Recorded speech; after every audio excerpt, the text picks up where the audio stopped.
Next up in the workshop, we're going to get a little cursed.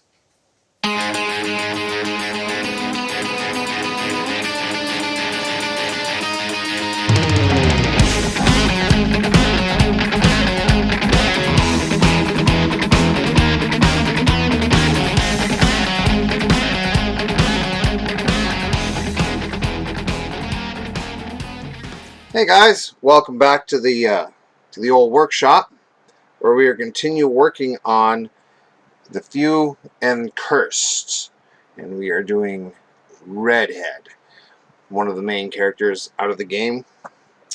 And we've got a lot of the base coats, a lot of the browns and stuff down, so we're just going to kind of work on those. Right now we're going to work on her boots and her vest, which started off with the rhinox hide, and then I washed it down with Nuln oil. So what I'm going to do is I'm just going to take some of the rhinox hide, and we're going to go over top and just bring it up a little bit.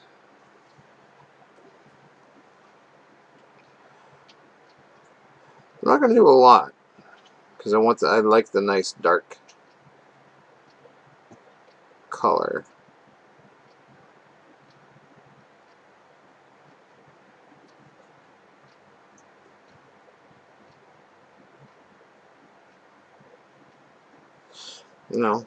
But where there's clearly some raised folds in the fabric or on the boot, that's where we're going to do some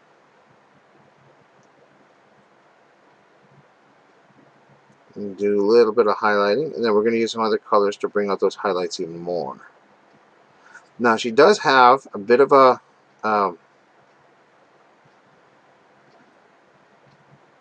design on the boot, so we might bring those out a little bit more.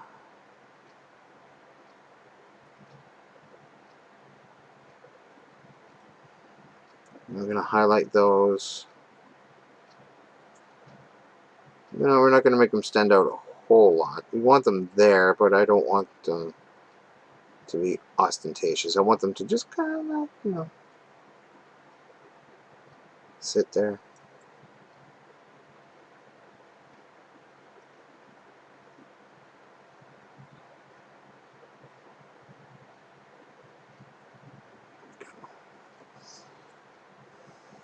Like I said, there's not a whole lot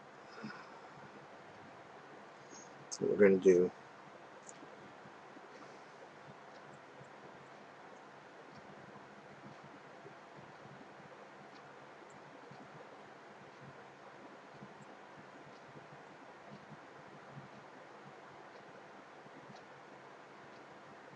I'll bring up the hat a little bit around the rim.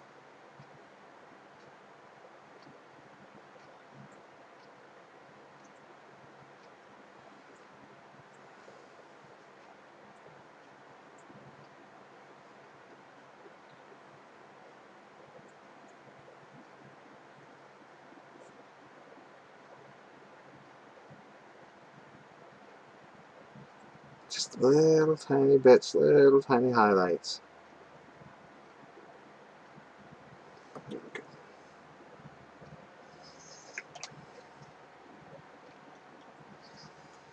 So then we're going to go to the next highlight stage. After the rhinox hide comes Gorthor brown.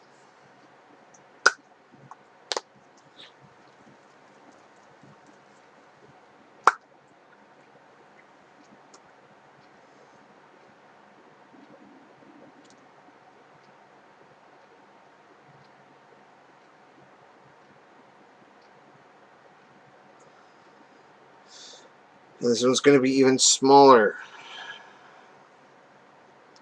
and more refined highlights than before.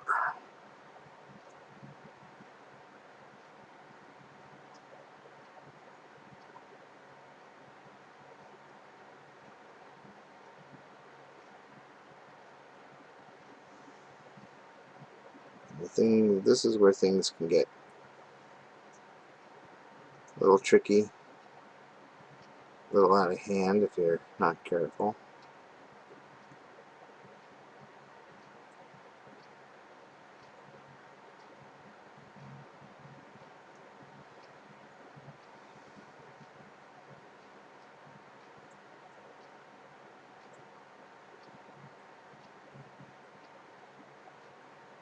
There we go.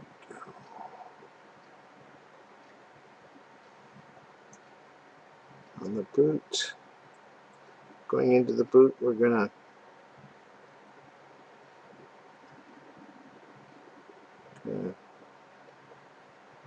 bring out the elements of those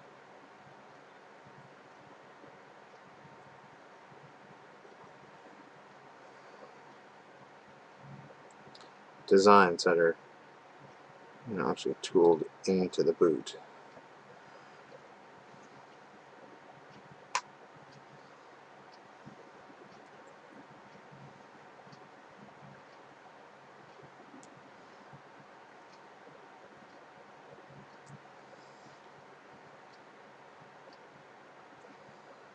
We're going to put a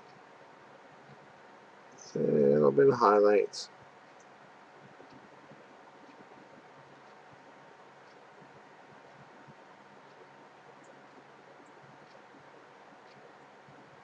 And the wrinkles are where the bends are in the boot. Because, you know, I'm pretty sure she almost lives in these boots.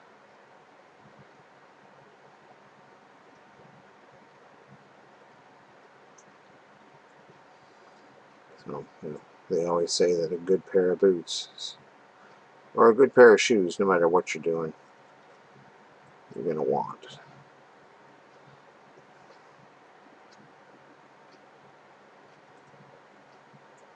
There we go.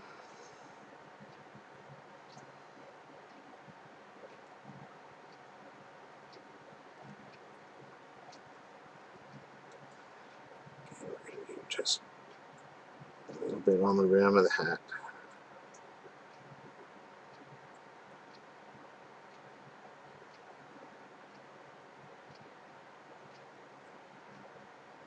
A bit on the crown.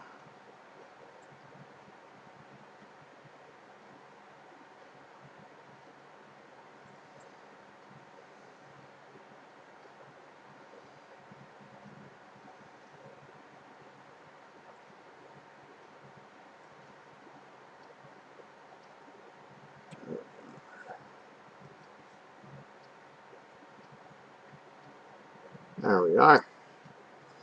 Just little bits. And we're going to go to our last stage highlight, which is Bane Blade Brown.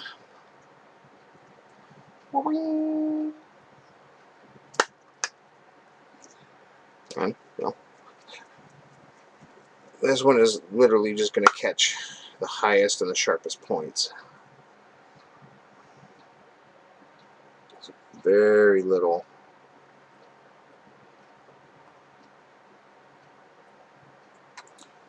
is going to go on.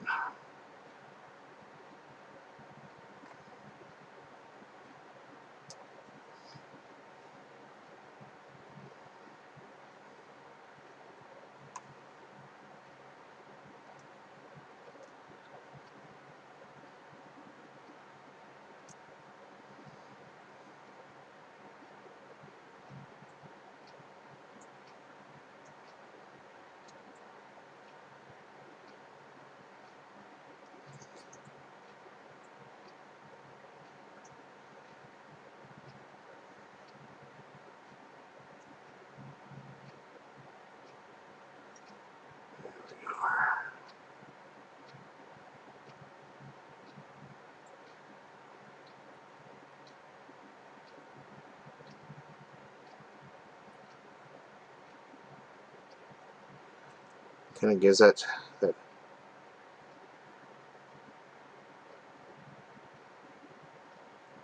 of gives it that worn look too.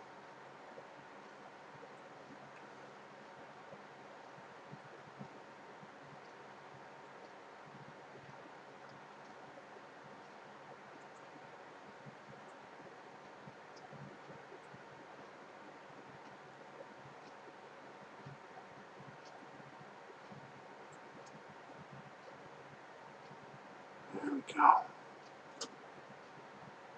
Yeah, she's starting to look like a proper gunfighter now. Now, funny enough, we are going to go from Rhinox hide, which we are done with. We're going to go into the Dryad bark, which is what I made the duster. The highlight colors, the two highlight colors, are actually the same colors.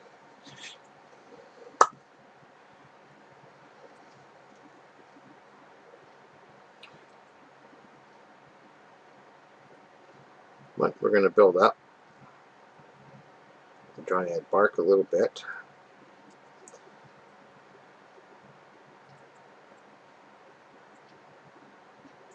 We got the folds of the jacket.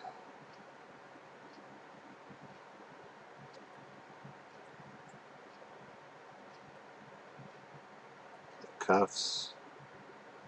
All that good stuff.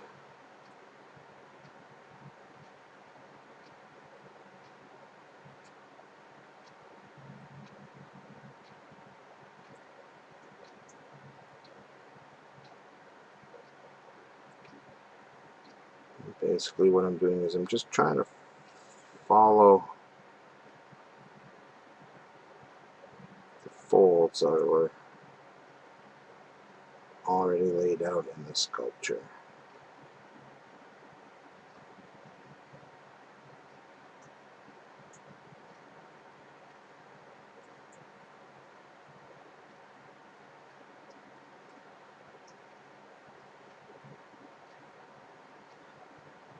Of course, the higher the fold, most likely will be the lighter the color. The sharper the folds, the lighter the color. So as you move up,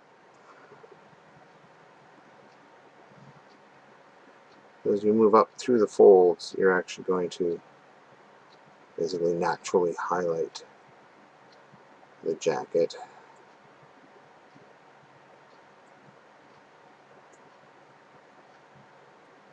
Or, whatever it is that you're painting, especially if it's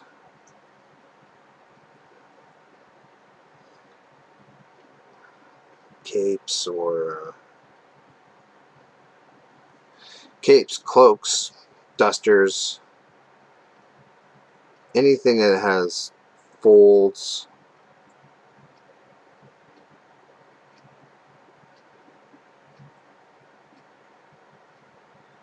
You don't want to figure out where your, it's pretty easy to figure out your high points and your low points.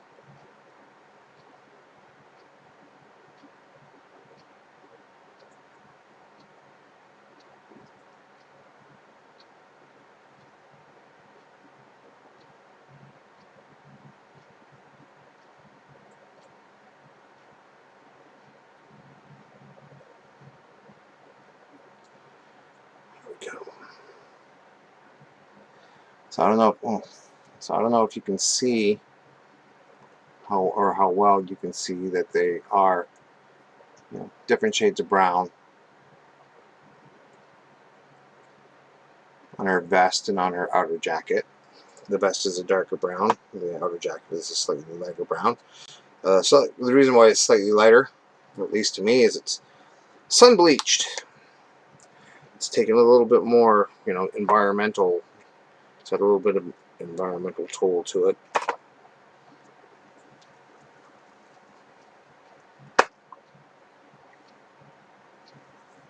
Going back to the Gorthor brown.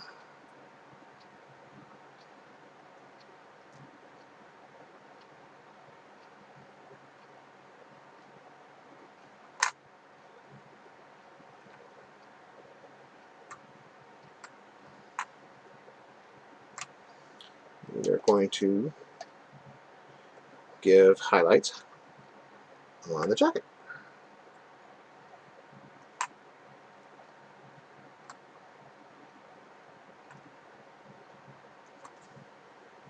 Cool.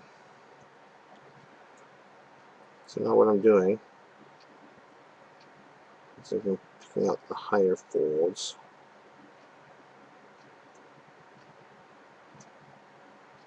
of the jacket, the edges of the jacket.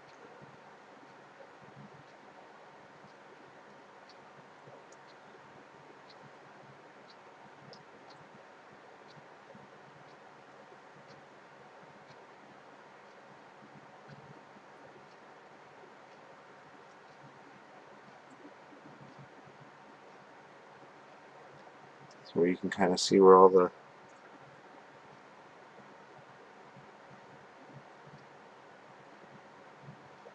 folds of the jacket are coming from.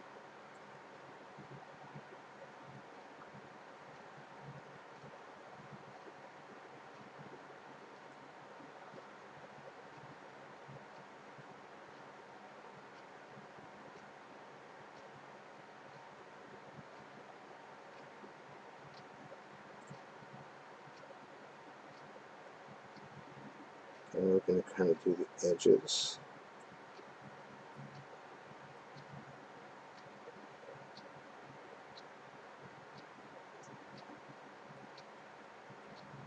Pick out some of the detail. Not that there's a whole lot, but there's a little bit.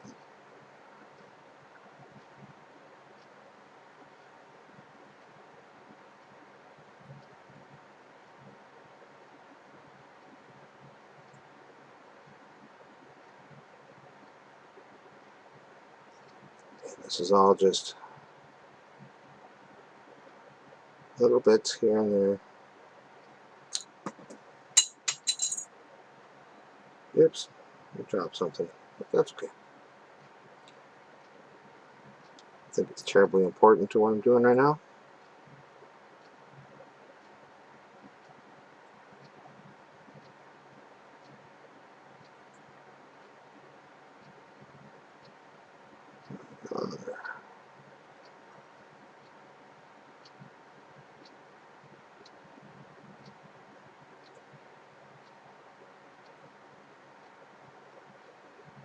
There we go.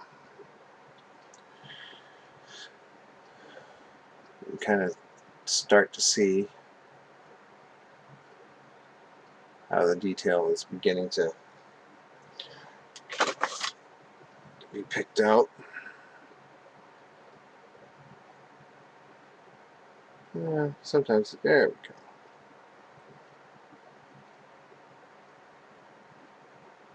Then we're going to do one last color of highlight. And this one is going to be to pick out the absolute sharpest details.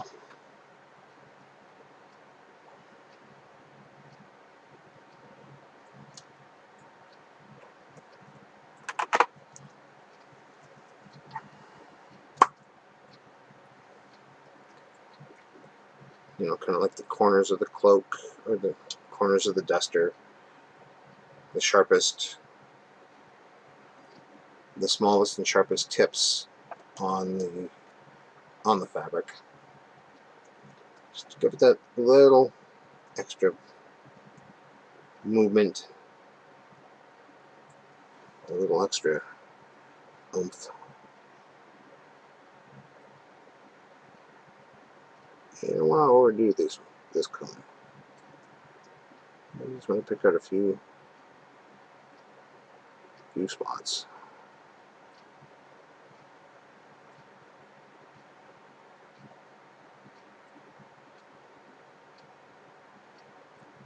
And as you paint, the more you paint anyway, you'll begin to figure out where to put it, where not to put it.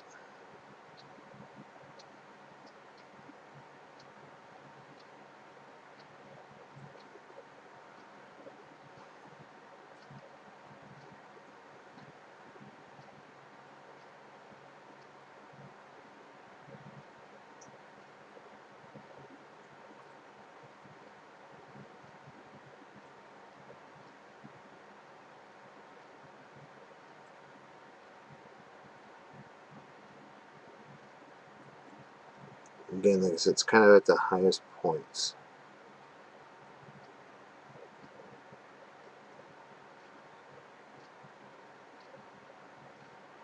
Or, you know, where the cloak flares out. most.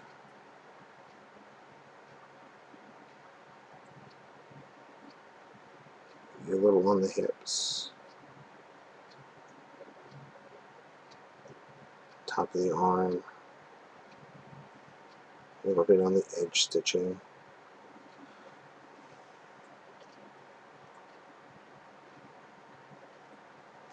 Too much, it'll look weird.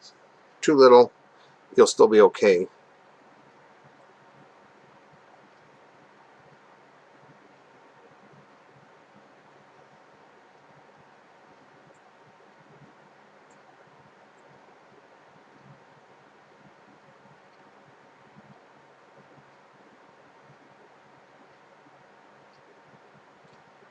And you find if it doesn't look quite right, always go in and add more, and if it's too much, just cover it up with the last color you used.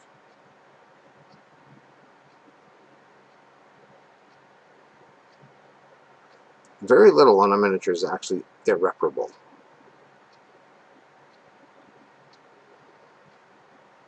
Just depends on how much time and effort and possibly even how cranky you get at your miniature.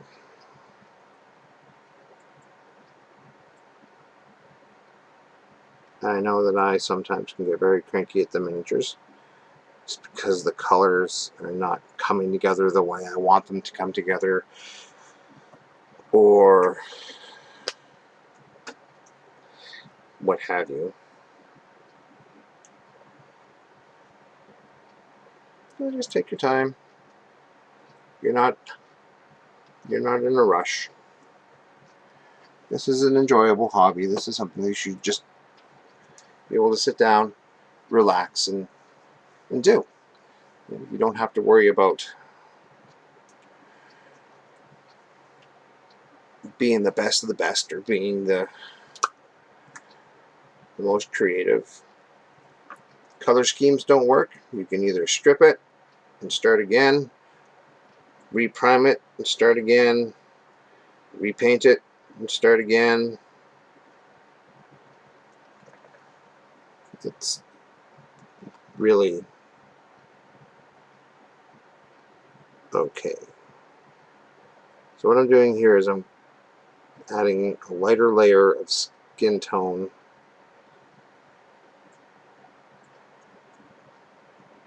to her. I'm using, I'm going to use my same basic recipe that I use for most of my flesh tones, which was Bugsman Glow for the first one. And then I'm going to use Cadian Flesh to basically go over all of her skin. And then after that, we are going to give it a wash with Reichland Flesh Shade.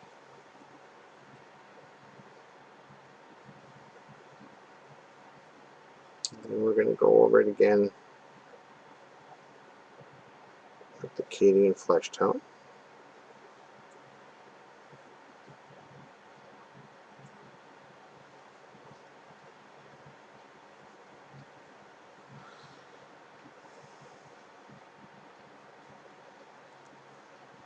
We'll highlight with the Cadian Flesh tone and then possibly do a final highlight with Kislev Flesh.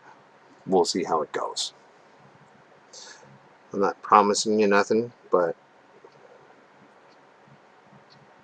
we'll see how it goes.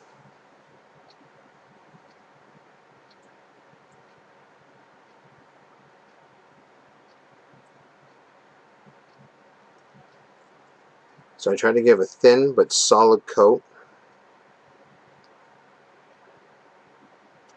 of Cadian Flesh tone.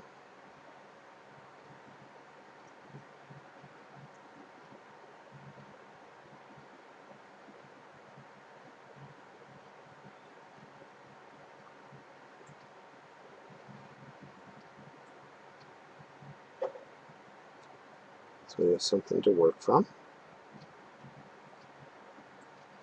There we are.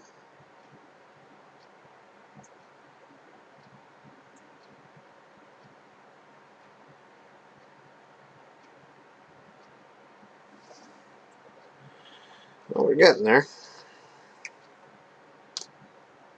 We are getting there.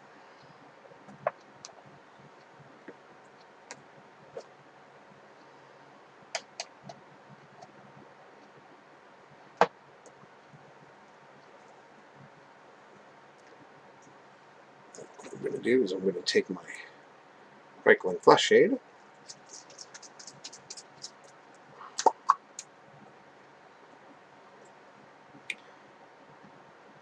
And she is living in a post-apocalyptic desert world. Earth without water. Without a lot of water, so there's not going to be a whole lot of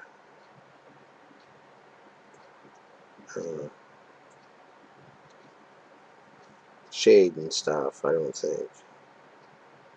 Not a lot of green shady places. It's mostly going to be barren rock and valleys.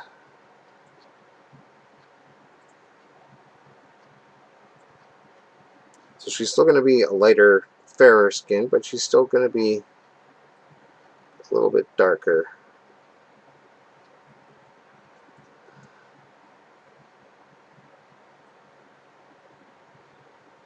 Because tan. That's what happens. Or you're going to burn.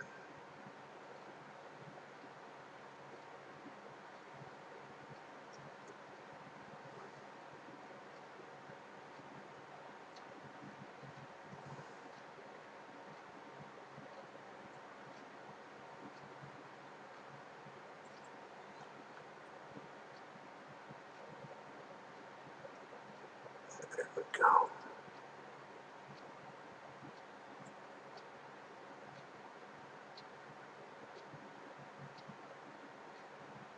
And that is more or less where we're going to leave you guys for today, because we have to wait for this to dry anyway.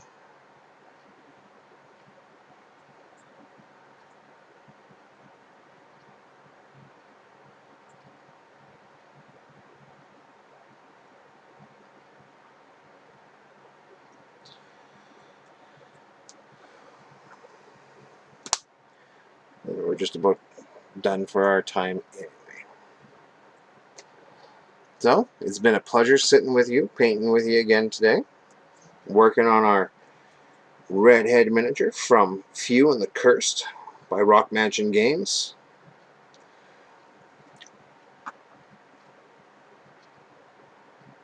There we are.